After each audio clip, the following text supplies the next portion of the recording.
It may be Jason's day, but Godzilla's taken center stage. Alright, guys, I'm going to be talking about the reveal of the Monarch Legacy of Monarch Legacy of Monsters second trailer. Got it out. I'm not redoing this, we're just going to go forward. I'm also going to talk real quick about the teaser trailer for the Godzilla short film, the Godzilla vs. Megalon short film, which looks cool. I like the new design for Megalon, and it's nice to see the Seatopians finally get some recognition. Toho have been doing these short films in honor of each 50th anniversary for the other monsters. Obviously, they first did with Hedorah, then Gigan, then finally Megalon. So this will be cool. I didn't really have a lot to say about it. That's why I didn't keep it as a video. I didn't make it as its own video, so I decided to make it its own thing. Sorry about that. Anyway, so this trailer kind of gives us more of what the story is, following this young woman who believes her father has either gone missing or been killed, and Monarch is involved, and we get to see more monsters. Now, I don't know if they revealed how many episodes will be of the show, but we do know that it is coming out November 17th, which... Yay! First off, November 17th, we get how many episodes? And then December 1st, Godzilla -1. Why, thank you, universe! I'll gladly take, MonsterVerse TV show and a new Toho Godzilla movie? Oh, you spoil me. So, I think that's really cool.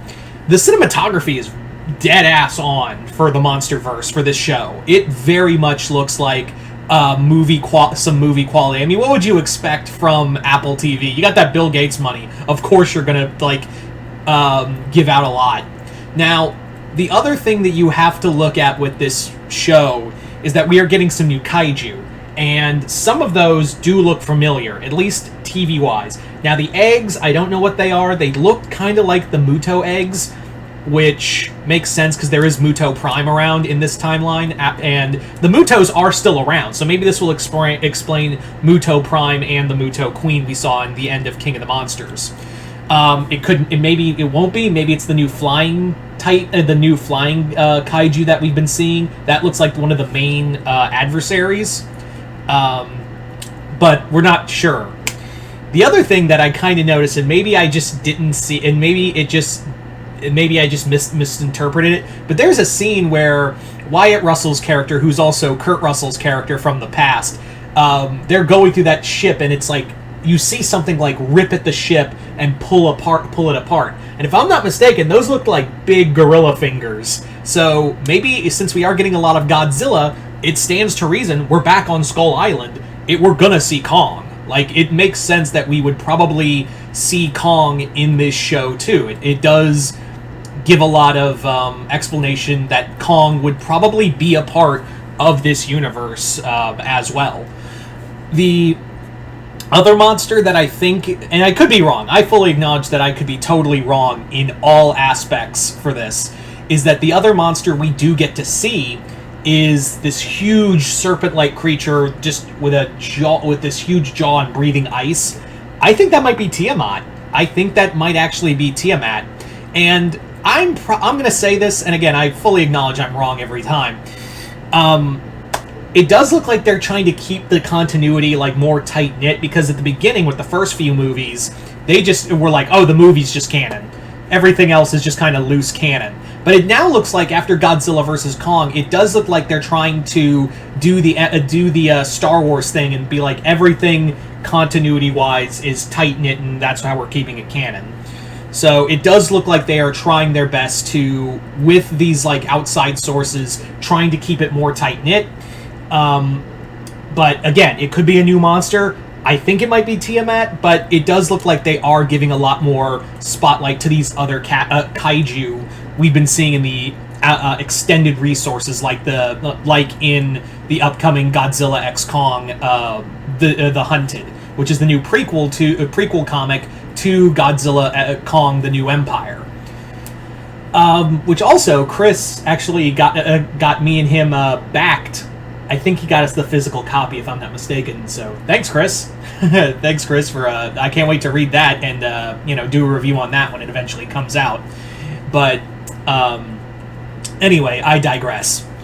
So, this show does look like it's going to focus on that I think I was pretty much right at this point, now, as I'm sure a lot of you guys out there was that this show looks like it's going to focus very much on the timeline, the 5-year gap between Godzilla and Godzilla King of the Monsters. And also we get to see more of Bill Randa in Skull Island, which I'm wondering how they're going to bring in John Goodman and make it streamlined with Skull Island. We do get to see him being chased by a Mother Longlegs, but I'm like, it's cool that we're getting Randa back, and it does show. It's kind of like the John Kramer thing from Saw. It's like you killed off it's like, and also the Bryan Cranston in Godzilla 2014, where you killed off a character that seemed really important, and now you're trying your best to do that character right.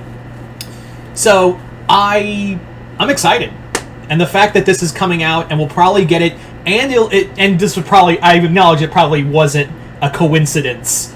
It was in probably no way a coincidence that this was dropping and was probably going to be close to the release date of Godzilla -1. But yeah, the fact that we're getting like so much Godzilla content in so little time, because again, we have this, we had Skull Island earlier this year, we had the Gamera show, we have now Monarch coming up, like I just said, this, -1, and then in a few months, Godzilla X Kong: The New Empire. So we're eating good, and I don't understand why people are mad about it. I'm like, it's like people are like, oh, we're the MCU now. Shut the fuck up. Really.